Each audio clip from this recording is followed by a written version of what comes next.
Bom, nesse vídeo eu vou apresentar o que foi o meu trabalho de conclusão de curso para obtenção do grau de Engenheiro Ambiental e de Energias Renováveis na Universidade Federal Rural da Amazônia. Meu nome é Juan Cabral, fui orientado pelo professor Glauber Tadayesk. E o meu tema é um estudo sobre o fenômeno de substituição energética entre o etanol e a gasolina na matriz de transportes brasileira, uma abordagem baseada na função de custo-translog. Bom, esse meu tema está englobado nesses três temas principais aqui: a economia, os sistemas energéticos e a econometria aplicada. O que motivou essa pesquisa foi a seguinte indagação: será que o Programa Nacional de Etanol, o PROALCO, que foi lançado em 1975, ele tem promovido esse combustível como um substituto ideal para a gasolina? E quais as consequências econômicas dessa competição energética para o futuro do país?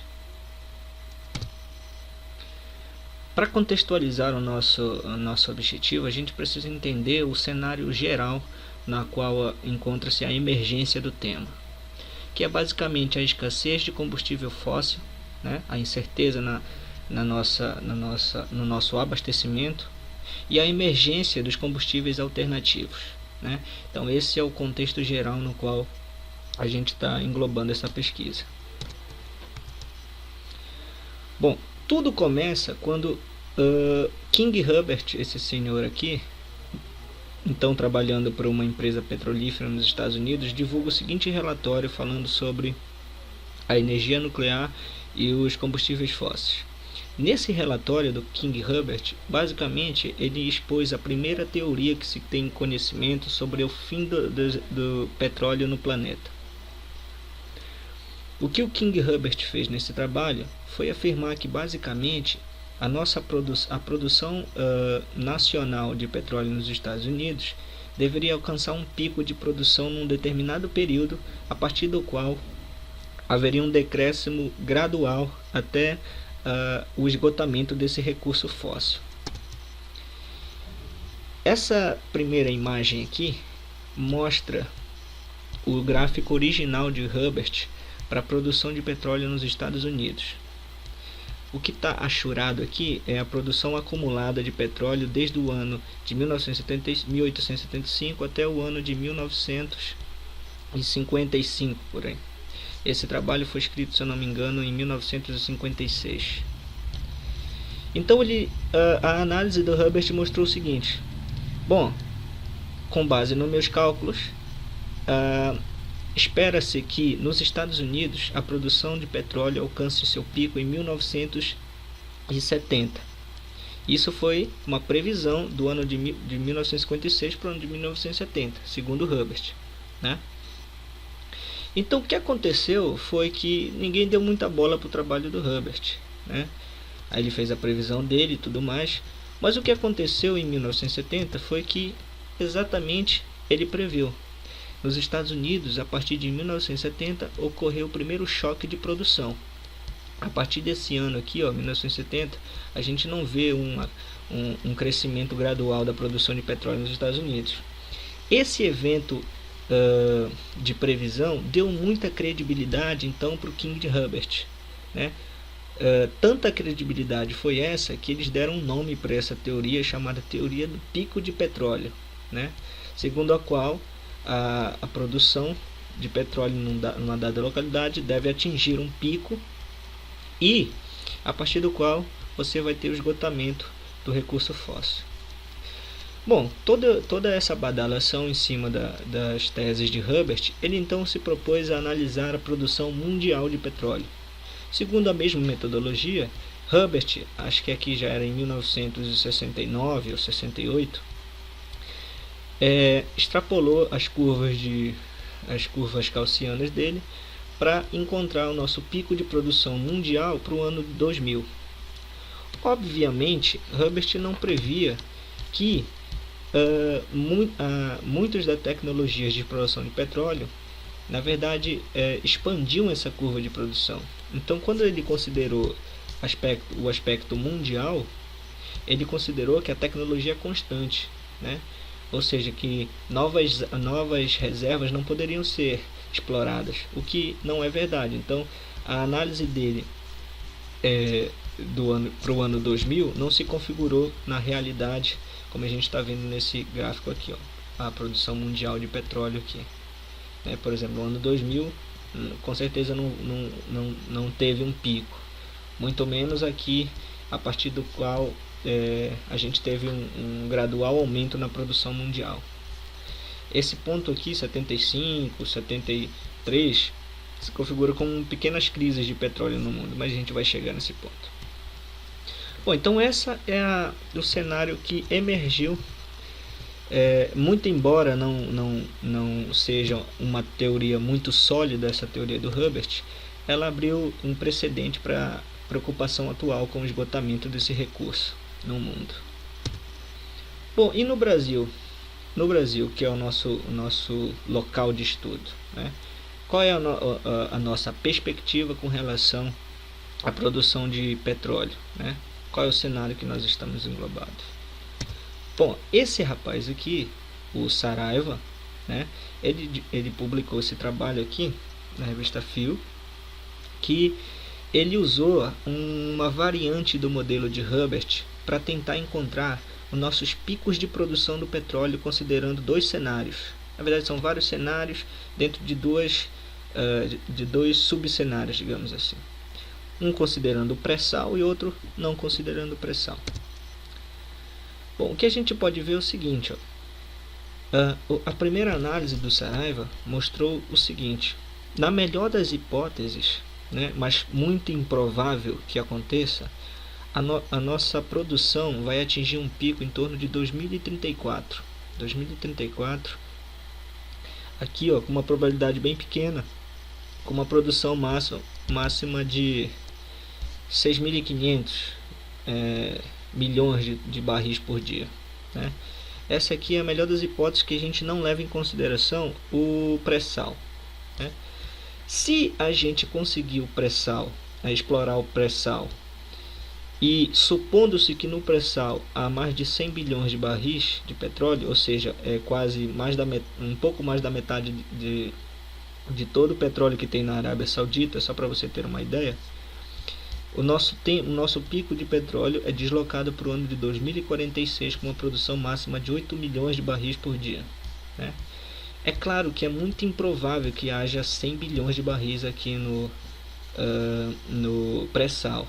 E muito mais improvável é que a gente consiga explorar isso de forma econômica, né?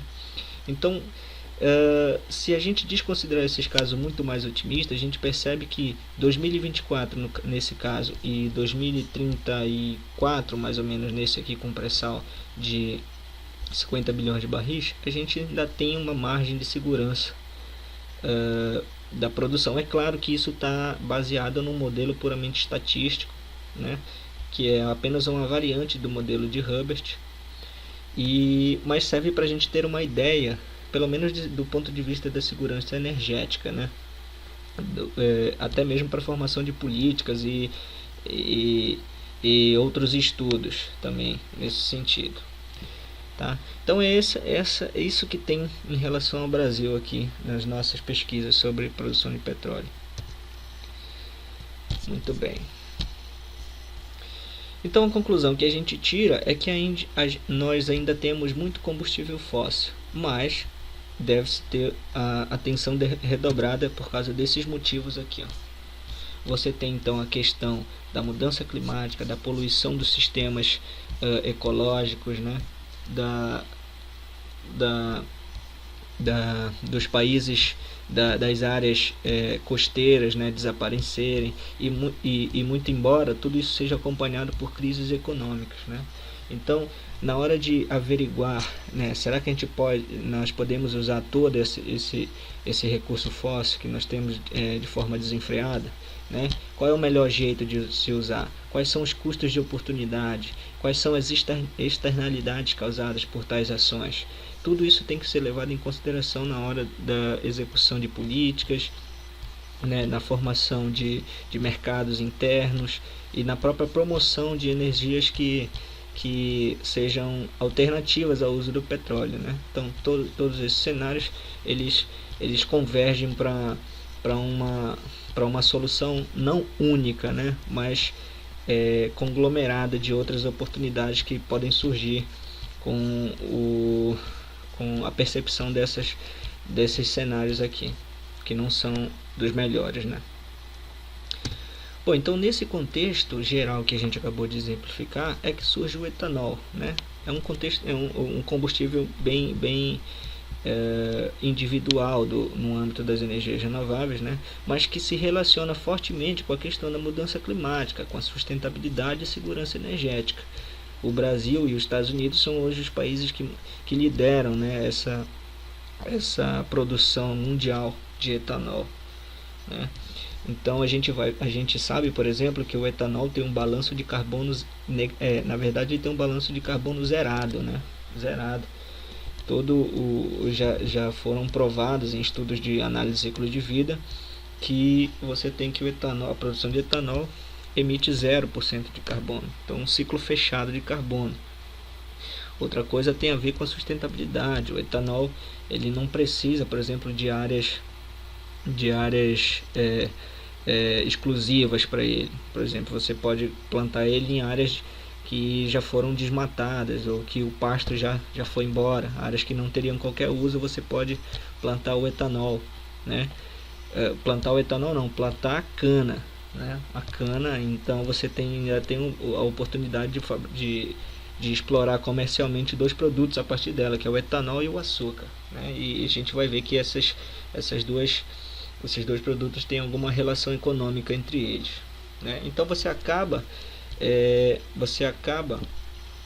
satisfazendo ainda um critério de segurança energética dentro do seu próprio país, né? Porque aí você com etanol você tem agora uma alternativa ao uso de gasolina nos carros a flex, por exemplo, a álcool, né? Então tudo isso faz parte nesse contexto que o etanol está englobado, né?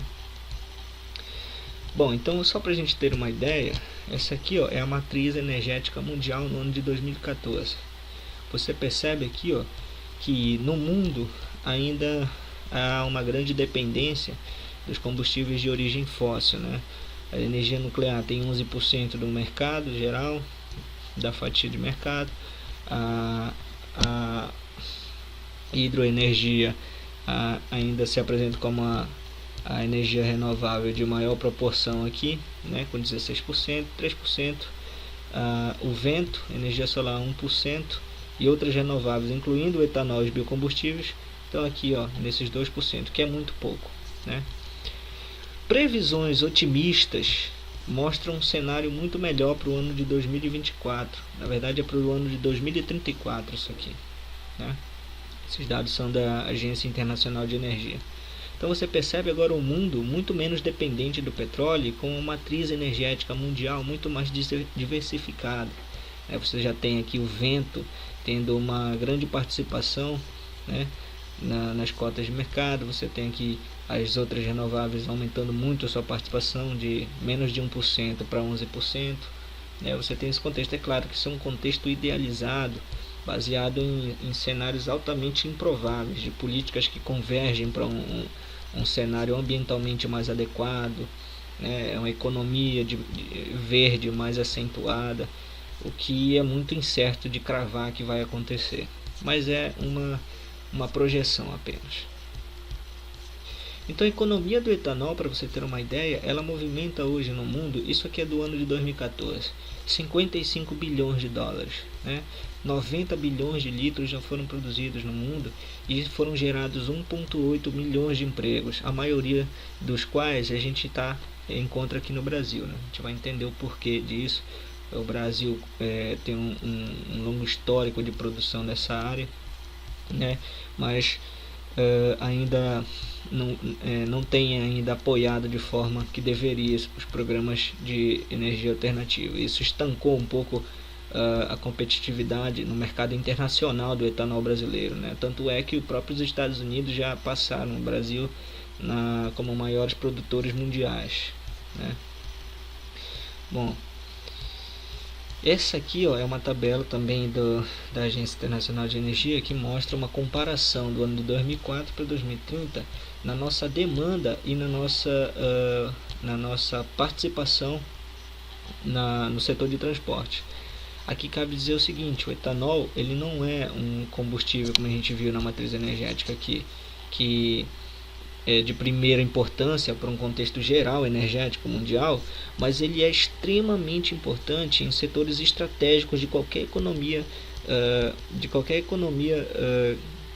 moderna, né? Um desses setores, como a projeção mostra, é o setor de transporte, né? Ele é muito importante nesse contexto. Então vejamos aqui, ó, o Brasil em 2004 estava demandando 6,4 milhões de toneladas equivalentes de petróleo. Em etanol, claro, a gente está só convertendo a energia do etanol para comparar com o petróleo, né? Então 6,4 milhões de toneladas de petróleo que a gente usaria em termos de etanol, e isso correspondia numa proporção de 13,67% da participação no mercado de transporte. Para 2030, a gente espera demandar 23 milhões de toneladas equivalentes de petróleo em etanol, com uma proporção quase dobrada, né, mais do que dobrada, de 30% na participação de mercados de transportes rodoviários, né? Então a gente percebe que existe um grande incentivo nesse setor estratégico da economia, né, na participação do etanol nesse setor. Bom, então vamos ver como é que o Brasil ele começou a sua história com relação ao etanol, né? Vamos ver, por exemplo, como é que a primeira crise do petróleo em 1973 deu início ao nascimento do Proálcool, que é o programa do álcool, né, brasileiro. Bom, tudo começa com a chamada Guerra do Yom Kippur, lá na Arábia Saudita, na região árabe, né, que é basicamente uma guerra entre árabes e israelenses, né? Você tem a Síria e o Egito numa coalizão enfrentando Israel por questões territoriais, né? E você tem o que?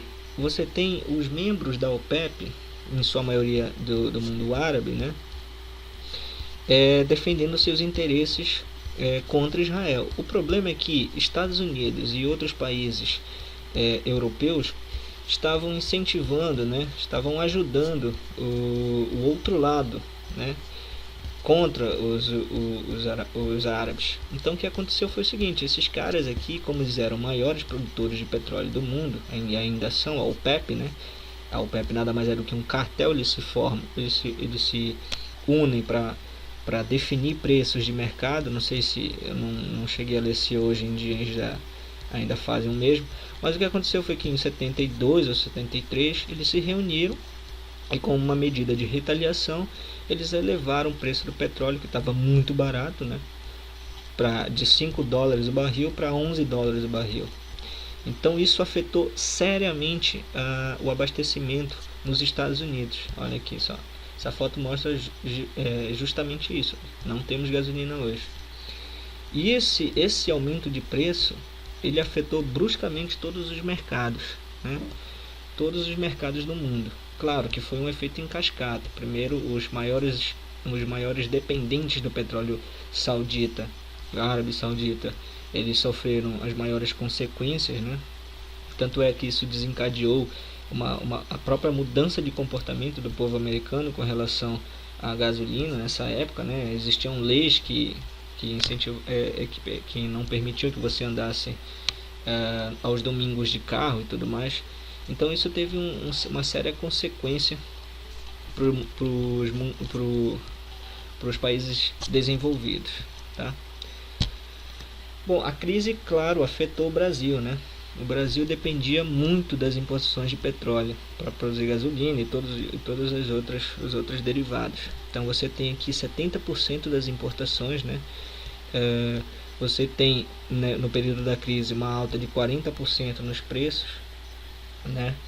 É claro que nesse caso o Brasil não tinha nada contra a Arábia Saudita, muito menos a Arábia Saudita e os países árabes contra o Brasil. O negócio foi uma crise mundial mesmo que teve esses efeitos, né? Então o que aconteceu com a balança comercial? um desequilíbrio. É claro, o Brasil estava em plena expansão econômica, o famoso milagre econômico da época militar. É claro que para manter esse crescimento eles não podiam simplesmente cortar a compra de petróleo. Então o que é que eles fizeram?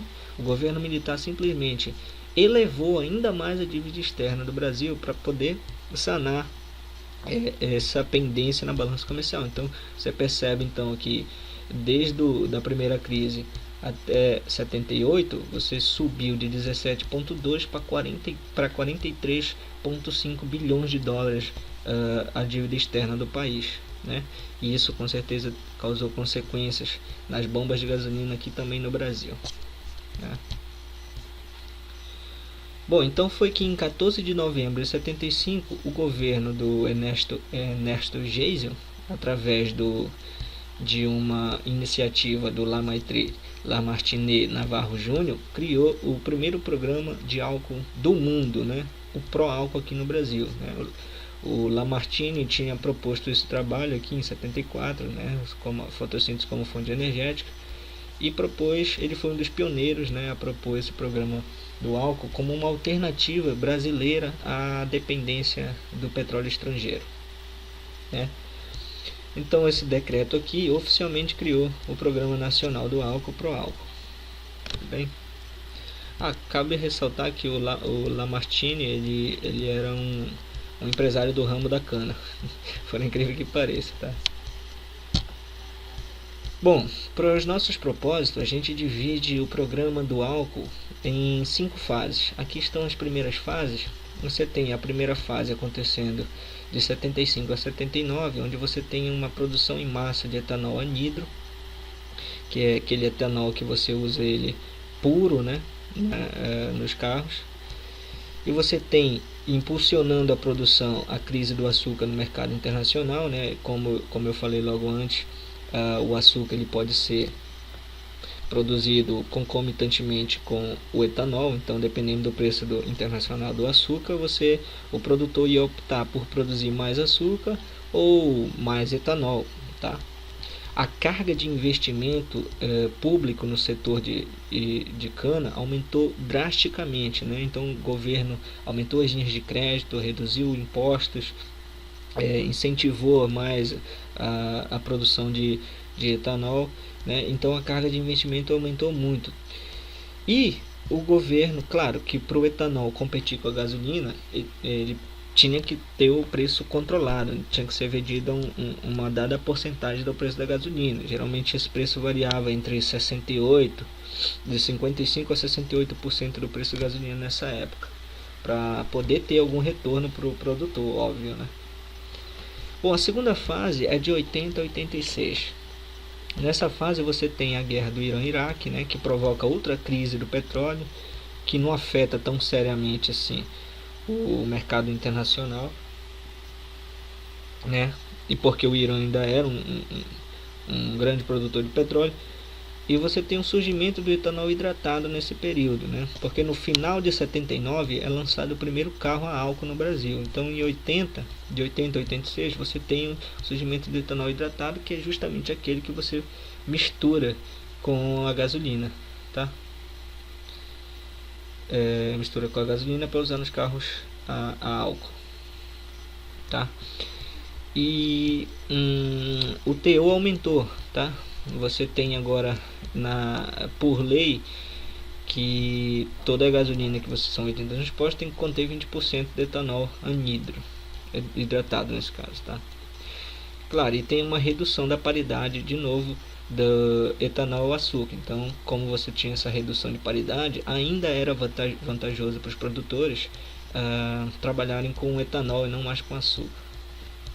A terceira fase é a primeira estagnação do programa, né? Você tem cortes de investimento, a primeira crise de abastecimento, não tinha mais etanol suficiente para todos os carros a álcool no Brasil. Então as vendas dele caem pela primeira vez aqui. Aqui é um gráfico que mostra a relação das participações de mercado do etanol, né, junto com a variação do preço da gasolina, certo? Isso aqui no mercado interno, tá?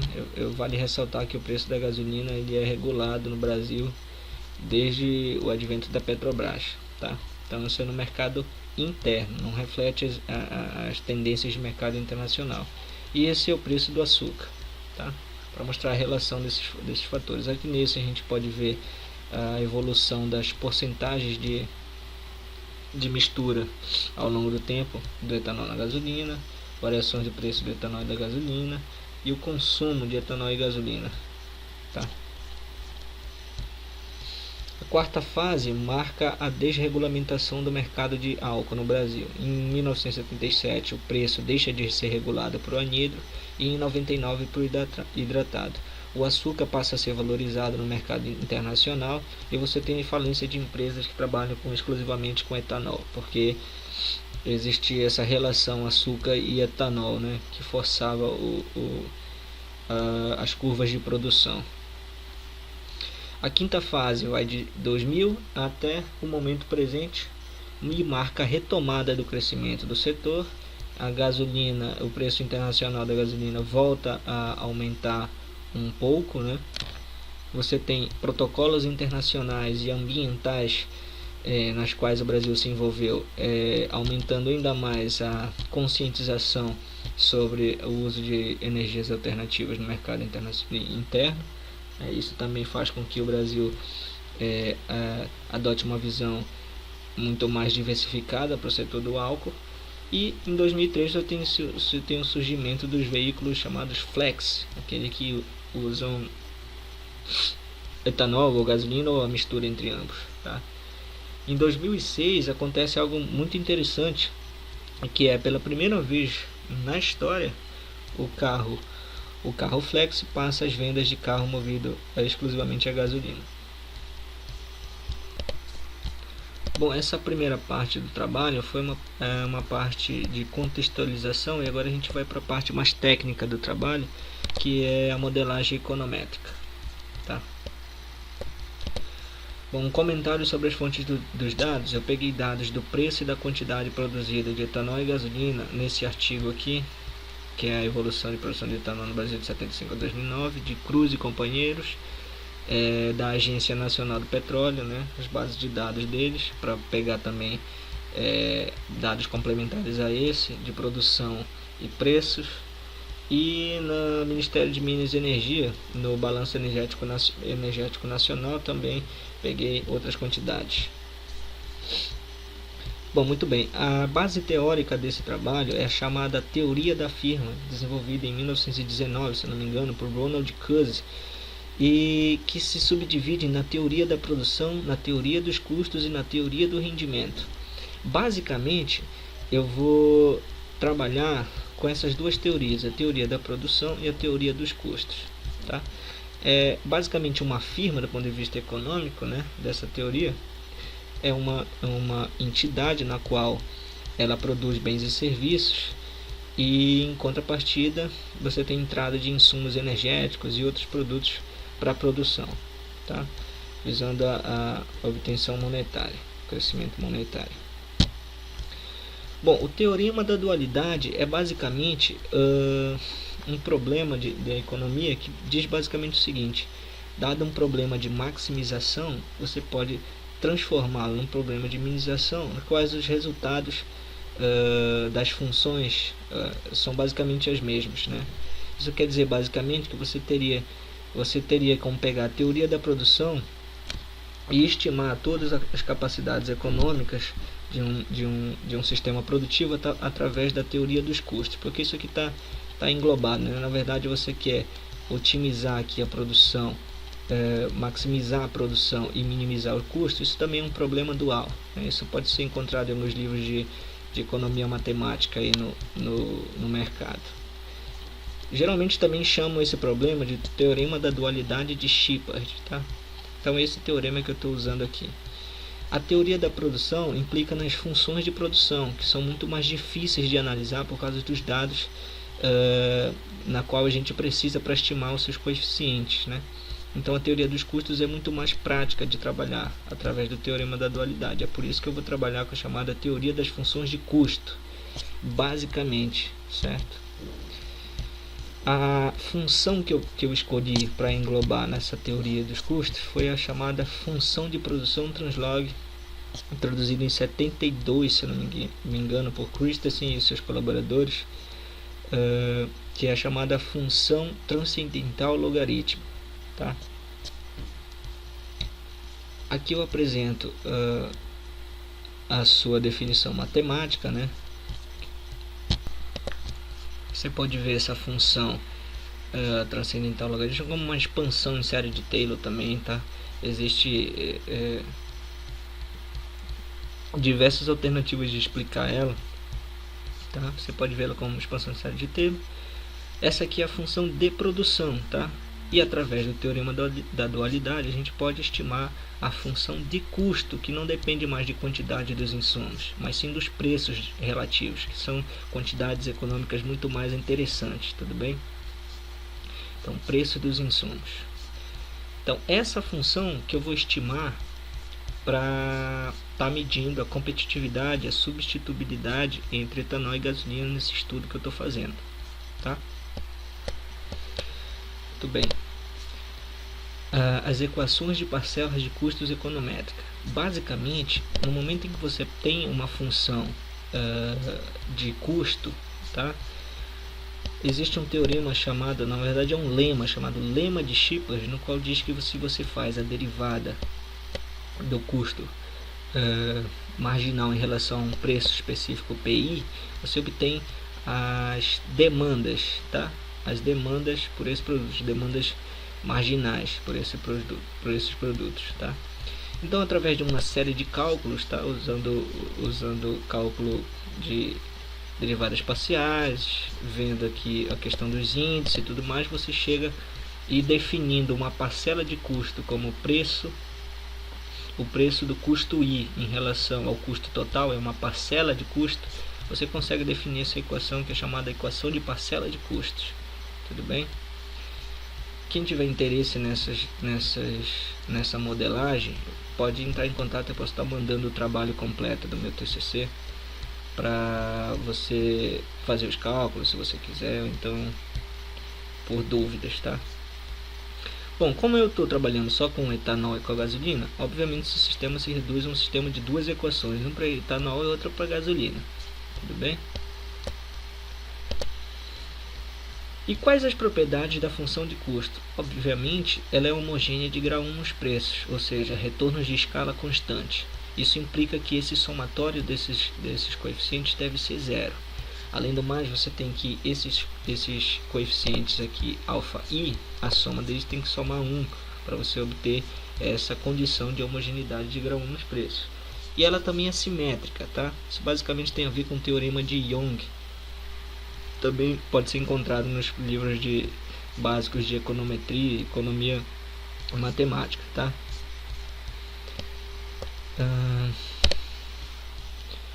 Vamos fazer agora alguns comentários sobre as elasticidades que eu usei nesse trabalho. Eu estimei basicamente a elasticidade de demanda direta, tá? Que é calculada dessa forma, e a elasticidade de demanda cruzada, que é calculada dessa forma. E a elasticidade de substituição de Morishima, que eu usei aqui. Eu não quis usar a de Allen porque já era muito difundida na literatura, optei por usar a definição de Morishima. Vamos falar aqui um comentário rapidinho sobre a elasticidade da demanda direta. Dado você tem um produto, digamos o sal de cozinha. A pergunta é, se o preço desse produto aumenta em 1%, você vai deixar de comprá-lo? Teoricamente não, porque o sal de cozinha é um item essencial na culinária, né? Então, quando você tem variações de 1% no preço de um insumo e a sua demanda não é muito influenciada, isso quer dizer que a sua elasticidade direta, ou seja, a elasticidade direta desse produto, né, não é muito grande, ela é pouca, é inelástica. Agora, se você tem um produto de luxo, no qual você pode dispensar quando aumenta muito o preço, a demanda cai e a gente diz que esse produto tem uma elasticidade muito forte, ele é elástico. Bem? A elasticidade cruzada é a mesma coisa, só que agora é cruzada, você tem a comparação de um produto por outro, como etanol e gasolina. Será que o aumento de 1% no preço da gasolina vai aumentar a demanda, a procura por etanol, né? Então esse é o conceito de elasticidade da demanda cruzada. A elasticidade de substituição de Morishima vai dar para a gente a magnitude na qual um produto substitui o outro, tá? Se é positiva, a gente diz que eles são substitutos. Se é negativa, eles são complementares. Tá bem? Também tem tudo isso no trabalho. Bom, os métodos de estimação que eu usei os mínimos quadrados usando Excel e a regressão aparentemente não relacionada no software Views. É claro que na maioria das vezes a literatura recomenda que nós usemos as regressões aparentemente não relacionadas por causa de efeitos técnicos nas equações que a gente estima. Esse método aqui, né, SUR, que a gente diz, né, ele evita problemas de autocorrelação no termo do erro, tudo mais, coisas que o mínimo quadrado não leva em consideração. Mas só para termos práticos, eu resolvi fazer nos dois, tanto os mínimos quadrados no Excel quanto no eViews, tá? Bom, os resultados estão aqui, ó. Esse aqui, ó, é a plotagem dos resíduos. A gente vê os resíduos bem dispersos, né? Aqui na análise, sugerindo para a gente que a nossa estimativa tem uma validade estatística, né? Aqui a reta de regressão e os dados que eu calculei, tudo bem? Aqui a gente vê os coeficientes, né? Aqui no Excel 0,675, para o que acompanha o LN 0,82, o alfa. Aí nesse lado você tem aqui os coeficientes estimados no eViews. Todos eles foram significativos, tá? Aqui eu peguei o valor deles aqui. E você percebe que não teve muita diferença se eu estimei pelo Excel ou pelo eViews, né? Nos coeficientes. R quadrado também deu muito próximo um do outro. Aqui eu usei o metros mínimos quadrados para estimar a equação da gasolina, porque percebo o seguinte: existe um conceito por trás dessas equações que o resultado tem que ser invariante com qual equação você usa, né? Então, naquele primeiro resultado eu usei para o etanol, e nesse segundo aqui eu usei para gasolina, para mostrar justamente isso, que o resultado é invariante, né? É invariante se você usa uma equação ou outra. Isso aqui é para gasolina. Você percebe que não muda muita coisa aqui os coeficientes, a não ser os alfas, né? É claro que você percebe que para gasolina 0,324 e para o etanol você tem, cadê para o etanol? 0,675. Claro que isso obedece às nossas condições de simetria, de restrição aqui, né? Essas restrições aqui. Cadê? Né? Como isso aqui tem que somar 1, obviamente você vai ter que esse alfa do etanol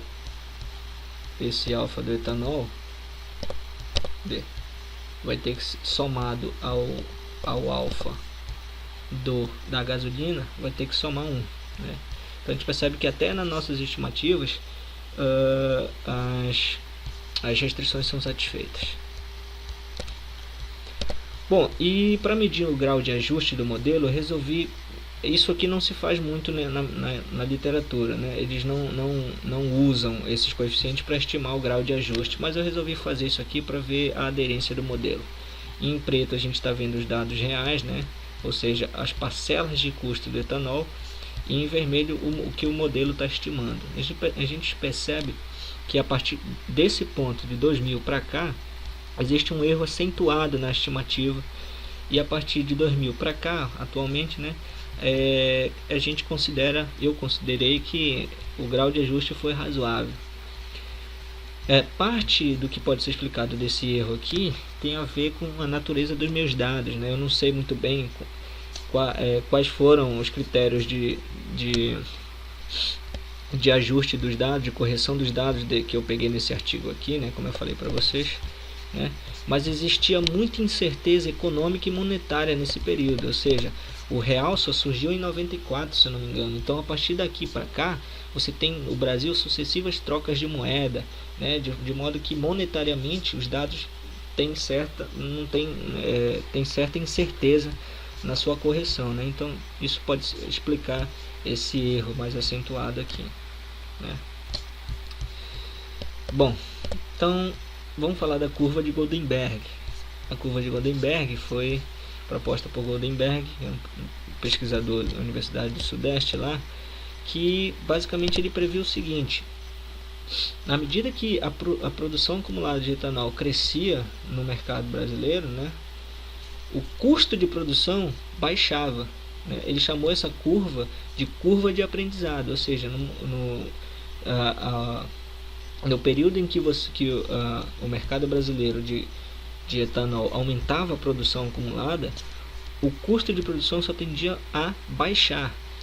E isso gera uma consequência extremamente importante para a competitividade do etanol, que é justamente aumentar a substituição dele pela gasolina, né, no mercado. Então você tem, na verdade, se você aumenta muito, quando você aumenta muito a produção de etanol no mercado, se o preço, como a curva de aprendizagem está mostrando, cai o preço de produção, você consegue oferecer o litro de etanol muito mais barato, né, e muito mais competitivo ao da gasolina, né?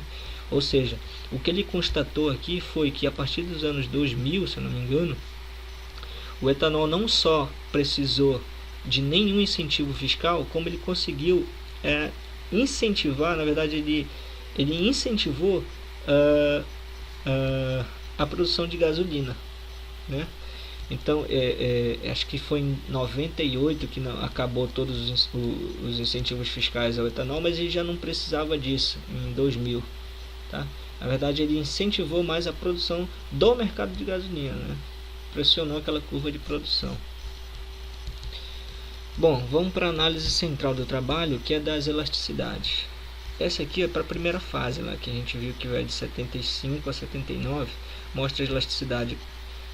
Essa é a elasticidade direta, a elasticidade cruzada e direta para a gasolina, e a de Morishima. Existe grande incerteza nesses dados, porque eles não, economicamente, eles não parecem satisfazer os critérios econômicos, né? Não tem como você ter, por exemplo, uma substituição direta de um coeficiente de elasticidade direta do etanol de 97%. Isso aqui é irreal, tá? Então vamos logo passar essa fase, que os resultados não foram legais não. Aqui na segunda fase você tem já um dado muito mais consistente, indicando que aumentos de 1% no preço do etanol jogavam para baixo a demanda em 6,8%. Quando você aumentava o preço em 1% da gasolina, a demanda por etanol, né, segundo a elasticidade cruzada aqui, aumentava em 5,6%. A elasticidade de Morishima mostrou que a magnitude na qual o etanol substitui a gasolina se mostrou muito alta, em torno de 8, né? Geralmente, elasticidades de Morishima acima de 2 indicam altas taxas de substituição. Em parênteses, aqui nesses dados você vê o erro padrão das estimativas, tá? Aqui são os da gasolina, tá? A gasolina, você percebe que ela é muito menos elástica do que o etanol, né? E tanto a elasticidade direta quanto a cruzada, né? Indicando que você não tem, o consumidor não se importa muito se vai aumentar em 1% o preço do etanol, ele ainda vai continuar mantendo o consumo de gasolina. Terceira fase, você já tem uma queda aqui na elasticidade direta do etanol, né? Mostrando que aumentos de 1% no seu preço reduziam apenas 2% a demanda. E por comparação, quando você aumentava em 1% o preço da gasolina, também caiu a demanda por etanol de 5,3% para 1,4%. Aumentava, na verdade, tá? Muito bem. Quarta fase, você tem um novo aumento, né, nas elasticidades em relação ao etanol, quase nenhuma em relação à gasolina. Aqui quedas de 3% no preço próprio do etanol, quando o preço próprio aumentava em 1%, e você tem aumentos de 1% no preço da gasolina, gerando aumentos de demanda em 2,5% na procura por etanol. E a quinta e mais atual fase mostra justamente esse cenário. Quando o preço no mercado interno da gasolina aumenta em 1%, a procura por etanol aumenta em 2,6%. Em comparação, se o preço do etanol aumenta em 1%, há uma queda na procura pelo mesmo combustível em menos 4,0%. Tá? Mais uma vez a gasolina se mostrou inelástica, né? Pouco muda em relação aos períodos anteriores, mas o coeficiente de Morishima se mostrou também muito alto em todas as análises praticamente, né? Todos os períodos, 5,4%, o erro padrão bem pequeno. Bom, e para justificar a validade dessas estimativas, eu calculei aqui o p-valor e a estatística t de todos eles, tá? Desde a primeira fase até a quinta. Por exemplo, aqui, isso aqui não entra ao caso, esses dois primeiros aqui, porque esse aqui é a elasticidade de Allen, que eu calculei isso aqui só para comparar com a elasticidade de Morishima. Mas isso aqui está no apêndice do meu trabalho para quem quiser ver. O que interessa são esses aqui. Perceba que todos esses valores da primeira fase, ó, esses não foram significativos. Na verdade, todos que estão marcados em vermelho não tem qualquer significância estatística por causa do p-valor, né? É 5% de significância. Tá? Então estão acima do valor alfa nesse caso. O restante, todos os outros mostraram-se significativos do ponto de vista estatístico, né? É claro, como eu falei para vocês, aqueles valores lá da elasticidade de Morishima no primeiro período, tá aqui, ó, 97, ó, isso aqui não tem qualquer cabimento econômico. Muito embora estatisticamente a gente tenha refutado essa hipótese, né, de que esses valores têm qualquer significância, foi muito pouco, né, por uma margem de erro de 1%. Né? Então, isso aqui merece outra análise posterior, porque isso tem a ver também com o próprio modelo, com a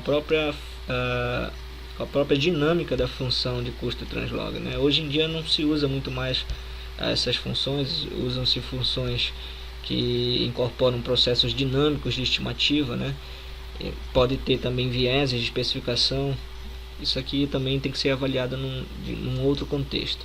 A gente mostra justamente isso, que esses valores não foram condizentes com a realidade. O restante todos foram significativos, 5% de significância, 95% de confiança. Tá?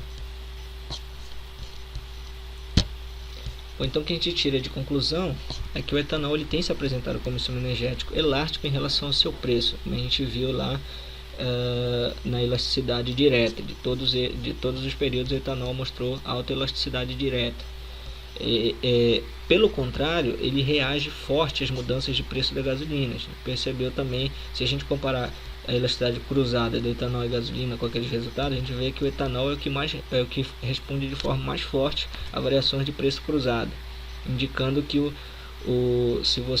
mercado está nesse contexto mais apto a comprar etanol num caso, por exemplo, de aumentos constantes do preço da gasolina, né?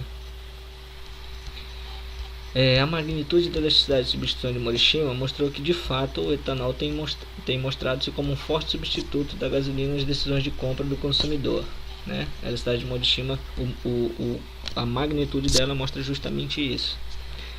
As análises mostraram que a política de congelamento de preços da gasolina em relação ao mercado internacional tem criado barreiras para a penetração de mercado do etanol, muito embora o biocombustível tenha mantido-se competitivo graças à evolução das políticas de mistura.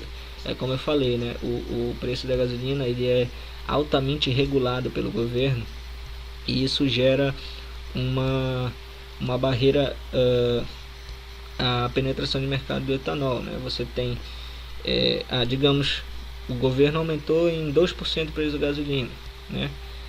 Bom, hoje em dia se você for num posto de combustível, você não vai encontrar o preço do etanol muito próximo do preço da gasolina, né? Então esse preço do etanol, como a gente viu lá no início, ele não é mais regulado, de forma que o que você está vendo lá no posto de combustível são os preços que as leis de mercado impõem para os consumidores, né? Ou seja, você tem lá oferta e demanda regulando os mecanismos de oferta de preço do etanol. Isso não acontece com a gasolina, né? Agora imagine se o preço da gasolina não fosse mais regulado pela Petrobras. O que ia acontecer, por exemplo, com o preço do etanol? claro, ele ia ficar muito mais competitivo. Por quê? Porque você tem que você não vai ter mais essa pressão que você cria sobre o etanol para ele ser competitivo à gasolina, né? Você teria, se você levar em conta que o etanol tem 68, 70% do valor energético da gasolina, ele tem que ser vendido a esse preço. Mas se você for no posto de combustível, ele é vendido a 20 centavos menos do que o preço da gasolina. Isso não tem qualquer cabimento. 19 centavos, isso não tem qualquer cabimento. Então essa política de controle de preço, ela impede claramente a questão da penetração de mercado do etanol no mercado de combustíveis brasileiro. Aí, como eu estou falando, a política de misturas também incentiva o mercado mais robusto para o etanol.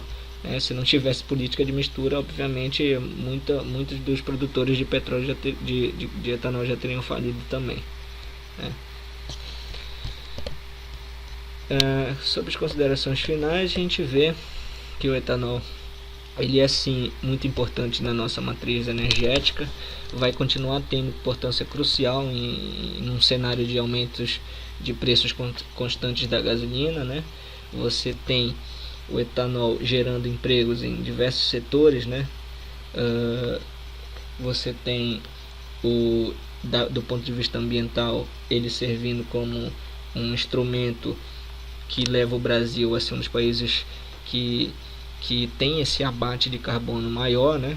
Você tem, porque do ponto de vista também econômico, se você comparar o etanol brasileiro e o americano, você vai encontrar uma diferença muito crucial, que é chamada relação energia fóssil e energia renovável, né? Ou seja, para produzir uma unidade energética de etanol, você precisa de pouco combustível fóssil, né? em todo o ciclo de vida.